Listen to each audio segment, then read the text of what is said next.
আসসালামু আলাইকুম, কেমন আছেন সবাই? আশা করছি ভালো আছেন। আমরা খুব ভালো আছি।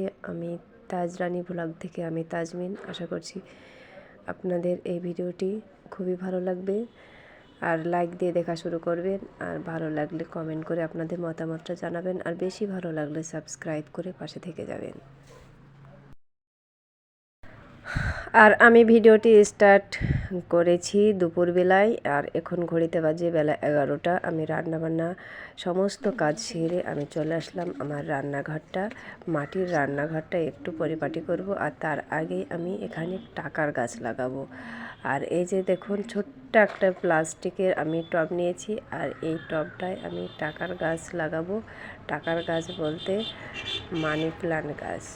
সবাই বলে মানি প্ল্যান্ট গাছ থাকলে বাড়িতে অনেক টাকা হয়, তা অনেক টাকা হয়, সেজন্য আমি মানি প্ল্যান্ট গাছকে আমি টাকার গাছই বলছি। আর এই যে দেখুন, আমি ছোট্ট একটি টবে আমি মাটি করে নিলাম। এবার আমি টাকার গাছ আমি 3টে চারা ছিল, এই চারা 3টে আমি লাগিয়ে নেব। আর এই চারা 3টে ছিল ঘরে, কাপের ভেতরে জলে ছিল, আর অনেক শিকড় বেরিয়েছে, তাই গাছটা ভাবলাম আমি মাটিতেই লাগিয়ে দিই, তাহলে গাছটা বড় হবে, গ্রোথ হবে।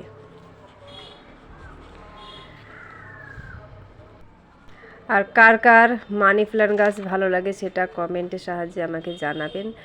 আর আমার তো খুবই ভালো লাগে মানি প্ল্যান্ট গাছ। আর আমার অলরেডি বাড়িতে আরও দুটো মানি প্ল্যান্ট গাছ আছে। একটা তো অনেক বড় হয়ে গেছে, আর একটা মিডিয়াম সাইজের গাছ আছে। আর তারপরে আমি চলে আসলাম, অনেক দিন পর আমি মাটির উনানে রান্না করব, সেটা ভেবে চলে আসলাম আমার এই জায়গাটা মাটির রান্নাঘর করা যাক।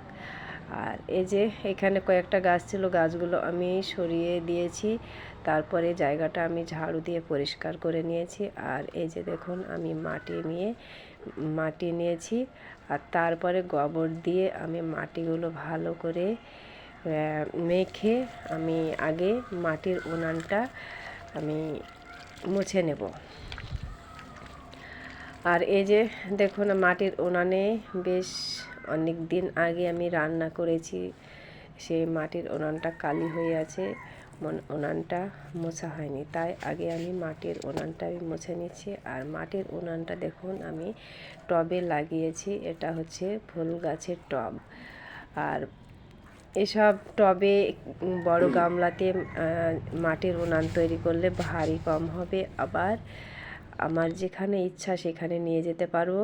আর বৃষ্টি হলে আমি উপরটা ঢেকে দিলে নিচটা ভিজবে না, ভেঙেও যাবে না, তাই অনেক সুবিধার্থের জন্য আমি মাটির টবেই আমি গাছটা লাগিয়েছি।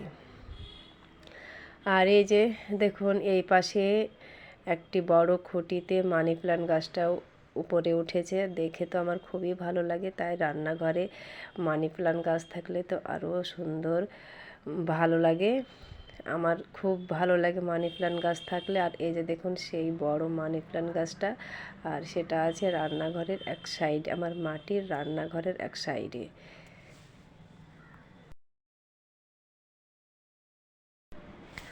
আমার মাটির উনানটা মুছে দেওয়া হয়ে গেল, তারপরে আমি এই জায়গাটাও মুছে নিচ্ছি। আর এই যে দেখুন, আমার জায়গাটাও মোছা কম বেশি হয়ে এসেছে। তারপরে আপনাদের দেখাবো আমার মাটির উনানের ঘরটা কত সুন্দর। আর এই যে দেখুন, মুছে নেওয়া হয়ে গেল আমার রান্নাঘরটা। আর এটা হচ্ছে আকাশের নিচে ফাঁকা রান্নাঘর।